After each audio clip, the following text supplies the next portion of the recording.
मुंडे साहेबांच्या जाण्यानंतर त्यांच्या अंतिम संस्काराच्या दिवशी मी शपथ खाली होती की गोपीनाथ मुंडे हे नाव मी जगाला कधीही विसरू देणार. सुंदर तुम्ही देखना पुतळा माझ्या बाबांचा बनवला.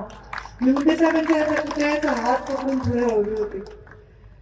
आता मी कसं सांगू तुम्हाला की मला काय वाटतंय या दिवशी.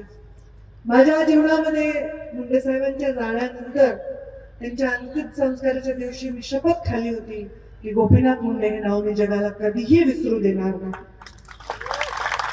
आणि ही शपथ मी पदावर असेन नसेन, मी मंत्री असेन नसेन, मी आमदार असेन नसेन, मी या जीवनात असेन नसेन, तरी ही शपथ पूर्ण करणारी मुलगी म्हणून माझं नाव घेतलं जाईल एवढीच साधी माझी इच्छा आहे. या देशामध्ये मोठे मोठे नेते झाले, प्रधानमंत्र्यापर्यंत झाले, स्वतः प्रधानमंत्री झाले, पण आपल्या वडिलांचं स्मारक बांधणारी मुलगी झाली नाही.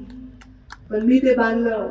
गोविंदांना माहिती आपण किती तेव्हा चळवळ केली होती. एक वीट गोपीनाथ गडासाठी ऊस तोडणाऱ्या माणसांनी, बाळाकोळीच्या या गरीब माणसांनी प्रत्येकाने एकाच विटेचा पैसा दिला, एकाच विटेचा, आणि भव्य गोपीनाथ गड उभा राहिला.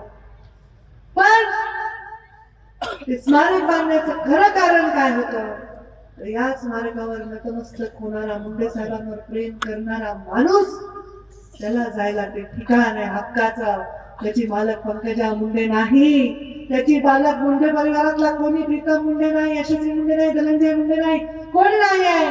त्या स्मारकाचे मालक तुम्ही. एकही रुपया मी ना सरकारचा घेतला ना कुणाचा घेतला, तुमच्या धर्माच्या एका विटेतून प्रत्येकाची एक वीट निर्माण करून